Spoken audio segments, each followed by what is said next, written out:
Welcome to the Pin Leader Podcast, where strategic leaders get straight to the topics, strengthening our awareness and sharpening our minds. The Pin Leader Podcast is produced by Roar, a production division of Mays & Associates Ltd. Find out more at www.maysassociatesltd.com.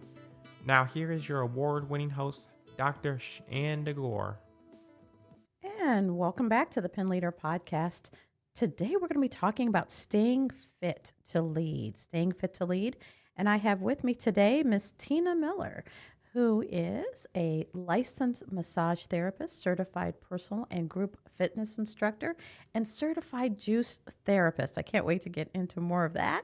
She's the president and owner of Box House Group Fitness, Restore Studio, Premium Bodywork and Wellness, and Juice Solutions. She has more than 29 years corporate experience in both the private and nonprofit sector, in marketing, advertising, human resources, accounting, and finance. She is a graduate at the University of Toledo, a bachelor's of business administration. So she has both that fitness as well as that business sense. And I know she is passionate about empowering others, and I'm excited to welcome her to the show. Welcome, Miss Tina. Thank you, Dr. Shanda. I'm excited to be here. I'm excited to have you. And I know there's so many individuals that are on a fitness journey since the beginning of the year. I know there's a lot of resolutions out there, but Yes. can you start off by talk about that physical activity and how that's improving, decision making and productivity, and then we'll get into how to get started. Sure. So, any movement that we do, whether it be extreme or leisure activity, creates a cardiovascular response. So, we get more blood to the brain. It increases our uptake of serotonin, which is our happy hormone. And it also can be beneficial because we are able to connect with others who are also being active. So if I'm walking through the park, it's good to see other people doing what I'm doing instead of me thinking, oh, I'm doing this, not dreadful activity, but sometimes working out, it's hard to fit it in your schedule. So once you finally start doing it, you think, wow, I feel really good doing this. As far as decision making goes, what's better to go on a long walk and mull over your thoughts? What's better? It's better than sitting on the couch and ruminating. So That's if right. if you're going to be making big decisions, or if you feel like you need to, organize your forward going plans, I will hop on a stationary bike myself and I will just pedal and start thinking. At least I'm knocking out two things at once. And even if I don't come up with a clear path mentally, I know at least I got my workout in. So there are ways to become better at making decisions and not feeling so overwhelmed by the process of doing so. Sometimes we have so many things we analyze, it becomes paralyzing. But I think when we're more active and more mobile, we're just giving our body the opportunity to create that environment that is welcome to feeling more confident about making decisions because we made the decision to be active in the first place. So that's a decision in and of itself. And so moving forward, if someone needs to develop a strategy for, making tough decisions, it is a good idea for them to be able to combine that with something that has them also physically active. They just go hand in hand. It's if you feel good, you look good, but really if you think better when you feel better. So it is definitely a focal point or a great way to increase your ability to want to sit down with yourself and make those decisions or a decision. You say that, and I was just talking to a president, and they wanted to get more active. And again, this person has the funds to be able to buy the equipment, the gear, and so now they have a walking tread underneath their standing desk Yeah, fantastic. just to get those steps in. Yes. How would you advise? Maybe you're on a tight budget Mhm. and you're a leader and you're part of an organization. You said, I just got to get more steps in. Is there ways to do that without having to spend a whole lot of money? Well, first you have to want to, because everything sounds good when you say it. Yeah, a desire to have the will to do it. Yes. Yes, absolutely. So if we know what we want to eat, we plan our meal. We're planning meals for months from now. We're thinking about the holidays, what we're going to buy people. But when it comes to hey, how can I do this really easy thing that that gets me moving? How can I move more? We all of a sudden shut down. Like we think it has to be let's climb Mount Everest. Mhm. When that's not it. It doesn't have to be such a big obstacle, but people create that in their head because of they are starting to compare themselves to what they see. And the internet will definitely make you think you need to be balancing a ball on one leg while, walking on a tightrope. Like everything seems complicated. So people forget how simple movement actually is. Steps are simply you moving one foot in front of the other and continuing that on repeat. It doesn't mean you have to run a marathon. It does not mean you have to climb a mountain. It just means you need to find out how, in a practical setting in your day, you're going to go farther or go longer. So, for instance, if you're at work, if you take the elevator, take the stairs. Even if it's just a flight, that's more flights than you were going to do. So, it Mm-hmm. doesn't have to be 12 flights to be more activity. If you're at the store, you're parking in the parking lot. You don't have to park by the door. Okay, it's cold. I get it. It's going to be cold. We understand winter in the states that have a winter. So, Yes. dress appropriately and park farther. If you're going inside the store, take a walk around the whole store first, then come back to the beginning, to the entrance, and then begin your shopping. I mean, there's all kinds of things. And even as somebody who owns an entire gym and has all the gym equipment in her home, like I do, it isn't always easy to so I don't have an excuse, but I can always say, yeah, I don't have time. I don't have the ability to, I don't have the motivation. Sometimes I just don't. I have other things I'm doing, but it starts with wanting to. And so, as I originally stated, if you want to move more, you will. There's really no inhibition to movement unless you have a physical disability that impairs you. Otherwise, it's our brain because the outside is humongous. It's giant. There is no obstacles. If you walk outside your door, outside has plenty of room for you to move. So I just say, instead of thinking things are so daunting and a giant, they're just giant in your head, and you see other people doing these giant things for exercise. Just remember how you get from place to place right now. You walk from your bedroom to your kitchen. Why not go outside and walk from your house to the corner? Why not, go, decide you're going to take the stairs as I mentioned before. It really is simple. I think people just feel like if they're not sweating and feeling like they're exhausted, then the steps they don't matter as much. But there's all movement matters, and there's quality in it all of it. It's interesting you say that about even the steps and taking the steps. You could just take one flight and Mhm. then catch the elevator. Because Yes, someone said, absolutely. oh, well, 12 flights, that seems a lot. But I know you can work it up by Mhm. just today, I'm going to take 2 flights and, Correct. just slowly, gradually make your way in. I think about my first 5K. I said, there's no reason why I would be running anywhere unless I'm being chased. I really thought of it like that. And then I realized, I said, it's really just at that time, just putting one foot in front of the other, but then just let a little bit of a little bit of a jog. And so I found myself at the end, I got, I think a total like 10 5Ks done and within a 2-year period.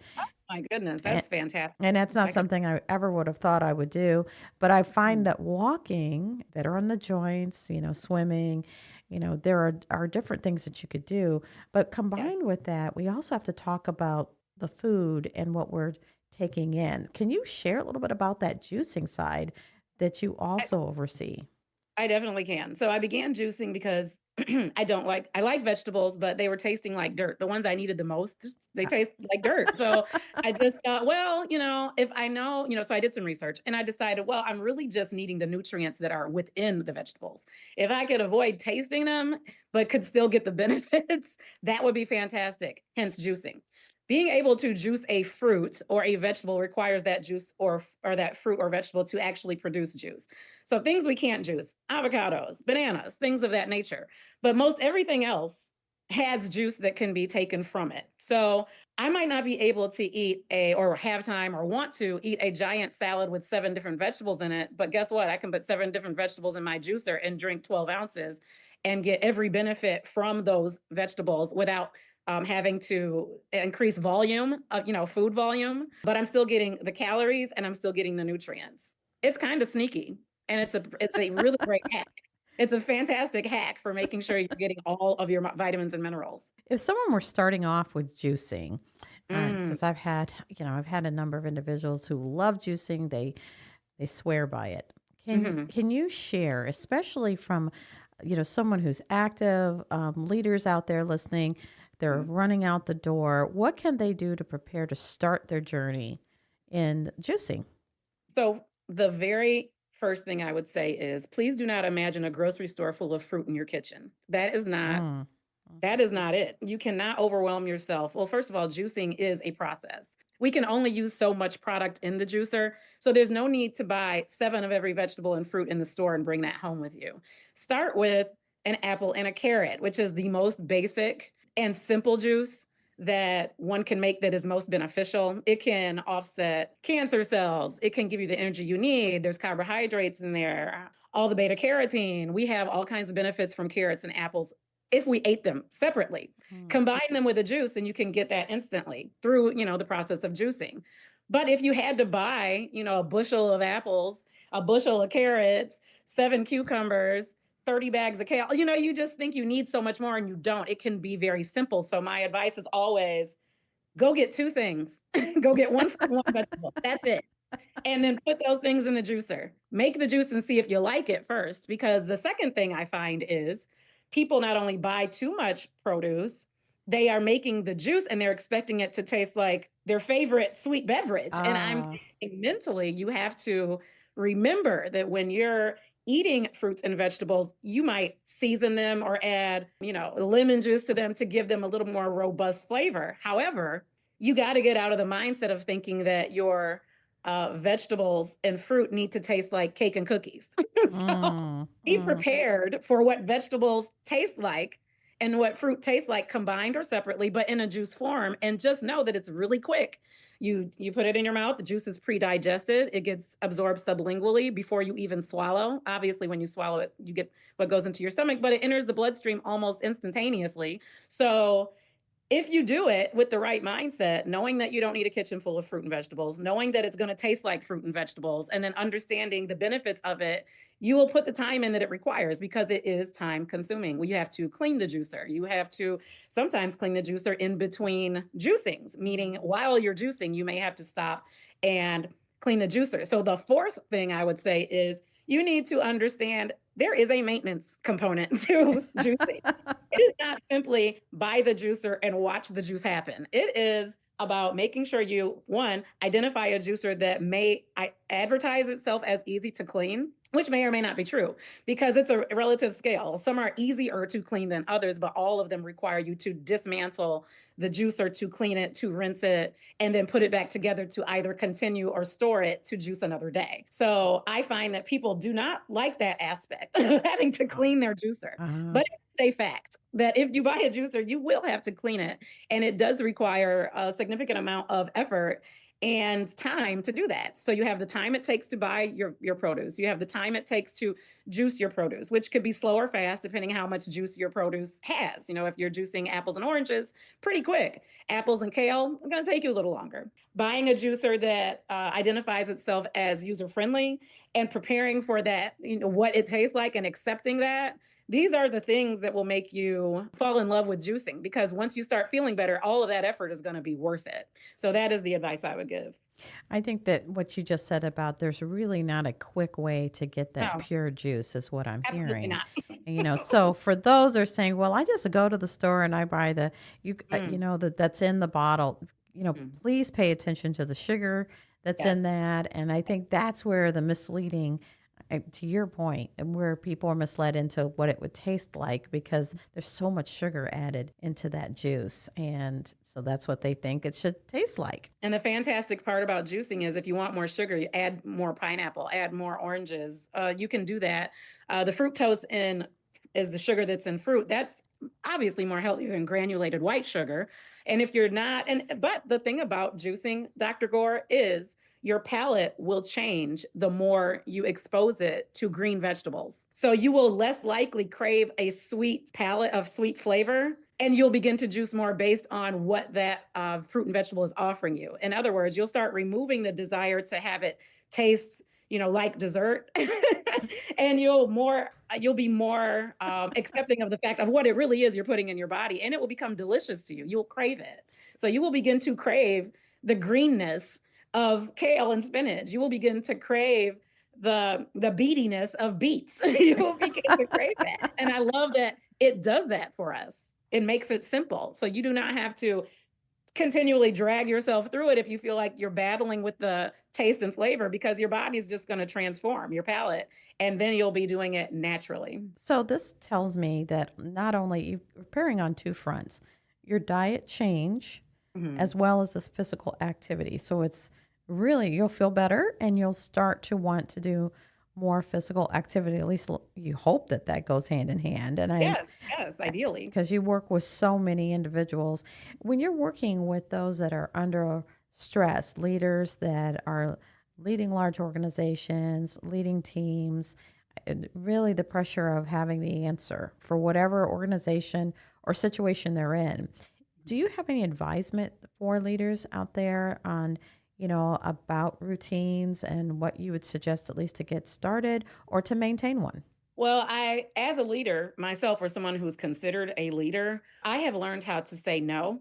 Mm. I have learned how to say, let me think about it. And I have become way less of a people pleaser than I began to be. Well, I started out as one. Because when you're in the forefront, when people are coming to you for advice, you feel like you have to have it right now. And I'd rather have beneficial advice for someone as a leader than to give them a response that isn't truly something that I either believe in or know to be true. So I will just say, I don't know the answer to that right now, but I'm going to go look and I will get back to you. Or if someone says, "Hey, we'd like for you to come to, our event, and if you could, speak and do all the things." And yeah, it sounds wonderful. How flattering. And then you think to yourself, well, let me look at my calendar. Let me think about things. So not responding so fast, having a minute to digest what you're being asked is probably the best route to approach these interactions, because when people are coming to you with questions, they're actually looking for answers. Heaven forbid you give them, guide them down the wrong path. Because what you want to do is develop relationships as a leader. You're not trying to have people consider you someone they cannot rely upon for good advice or a good example. So, taking the time to really make sure you're giving the response that they need, I think is the best advice I can give you about being a leader. I really appreciate that advice. I can't tell you how many times in saying individuals saying, well, should I say yes or no? Mhm. Individuals asking you to help them make the decision to Yes, say yes, yes or no. I've noticed yes, that.